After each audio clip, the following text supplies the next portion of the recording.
figure it out? Please say yes. Yeah, we're good to go. With this, I can destroy the Binding Stone. We just have to get close enough to Sandrak. How do you propose we do that when we don't even know where he is? This mark gives me a connection to the Binding Stone. I can feel where it is. I can feel where Sandrak is. He's moving east, towards the Deepmere. There's a font in the ocean. Sounds like it. All right, pack it in. We're leaving soon.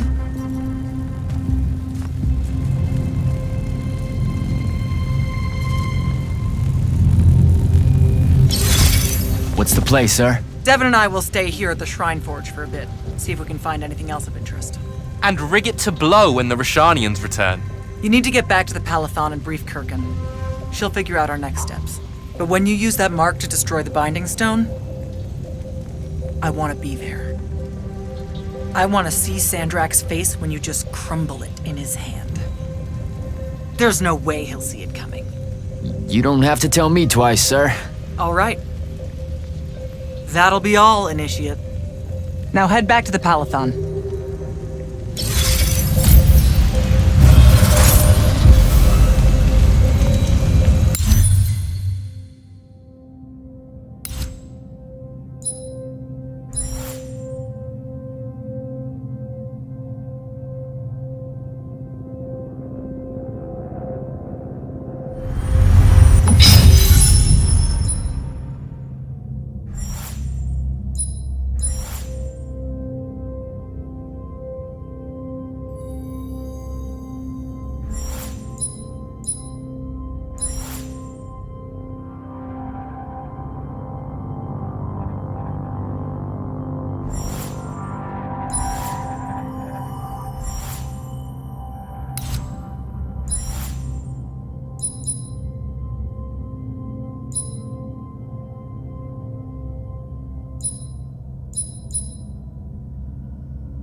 I'm back at the Palathon.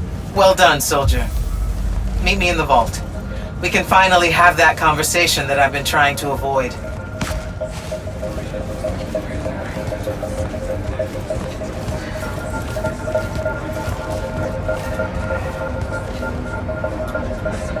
Your lordship.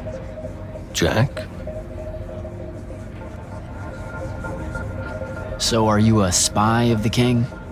That's what eyes are, right? Yes. And I'm one of his personal killers at discretion. which isn't the same as my role as a hexbrand, but the differences are so labyrinthine that I preemptively bored myself trying to explain them. At its simplest, one is killing for the Crown's interests, the other for magic's. Magic has interests? It has colors, shapes, and expressions. Why not? Magic defines its own tenets, and all of it is a system that the Magni have agreed to work within. Hexbrands make sure derivations of that system are at a minimum. Sandrak. Well, it's so easy. He's practically covered in writs. But he's also guarded by the most exceptional hexbrand of them all. The Hand. Getting past her is difficult. Talk to you later, Hauser.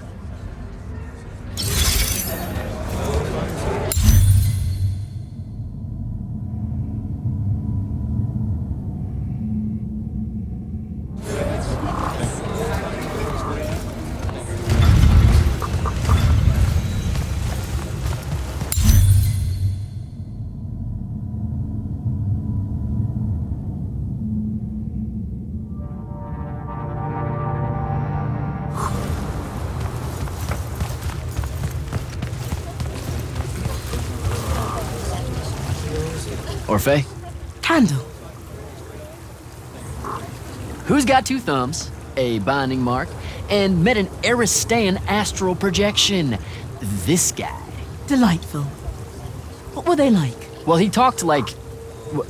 I mean, he kind of like talked like really a little bit fucked up, but like I could totally still understand him, and the other way around. There were probably semiotocular spores in the air to ease your communications. Like breathing meaning. That's maybe gross, but also, he was overcompensating or something because he made himself like 40 feet tall. Perhaps he really was so in life. Judging from their art, they were able to customize their human appearances into extreme forms. I was really hoping you'd be more impressed. Wait, you first saw me telling you all this already, didn't you? We have no idea what you're talking about. Good chat, Orphe.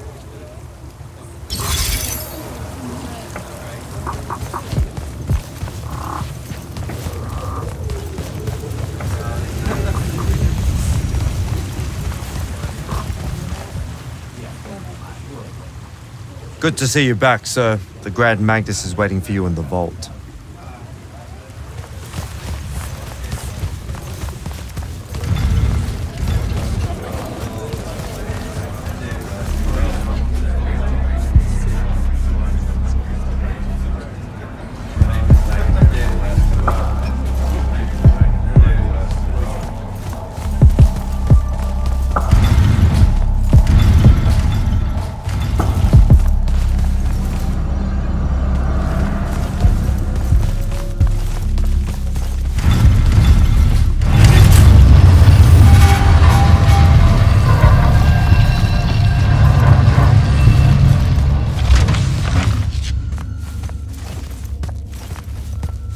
Sir? Back here, Jack.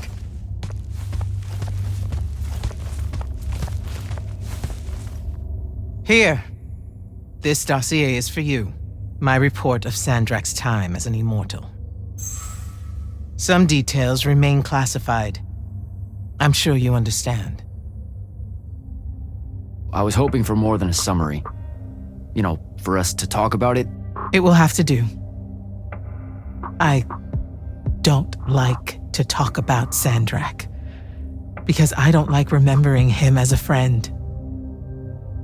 We fought alongside each other for 30 years, Jack. I depended on him, would have given my life for his. And all of that is gone. It does me no good to relive it. To let it in, I might also invite a mercy where I can have none. Come, show me the mark you recovered from the Shrine Forge. Sure. It lets you feel the movements of the Binding Stone. Yeah. Sandrak's definitely sailing the deep mirror, but his movements are weird. Erratic. Unfortunately, we can't afford to send a large force out to sea. Most of the Light's army musters at the front, and we need them to remain there. You, Zendara, and Devin will have to face Sandrak alone. Well, not exactly alone. My contacts in the Clayless Traders Guild provided us with a colossal during the Trenchship Rebellion. I never gave it back. It'll take time to wake her up. She's not seen service in a very long time. Captain Selko's a fine steersman, if I recall correctly. And I can guide him to wherever Sandrak is using my mark. That's the plan. Now, unless you have something else to ask me, that'll be all.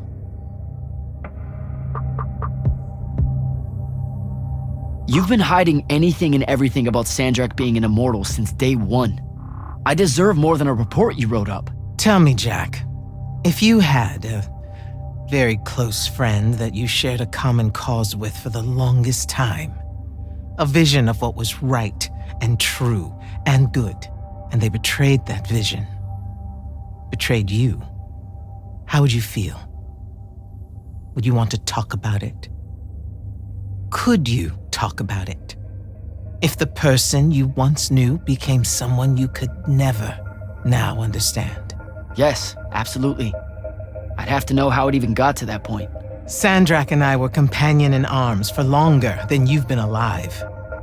We stood against the Kalthus estates, the Sea King usurper, the colossals of the Arjaman pretenders, even against Rasharn, his homeland. And then one day, he refused to participate in a mission that could have very well ended the war. What mission? Read the report. And we're back to that. Look, what's important is that Sandrak had orders, and he allowed his own hubris to ignore them.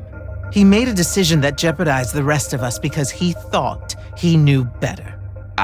Yeah. Hubris sure is some bad news. It's terrible. For the breaking of his oaths to the Order, I exiled him back to Rasharn as punishment, thinking his ancestral enemies there would be the death of him. That last part didn't work out. Not even a little bit. All right. I've got everything I need, sir. Zendara and Devin should have already returned by now. You'll all set out for the Deepmere in the morning. Oh, one more thing.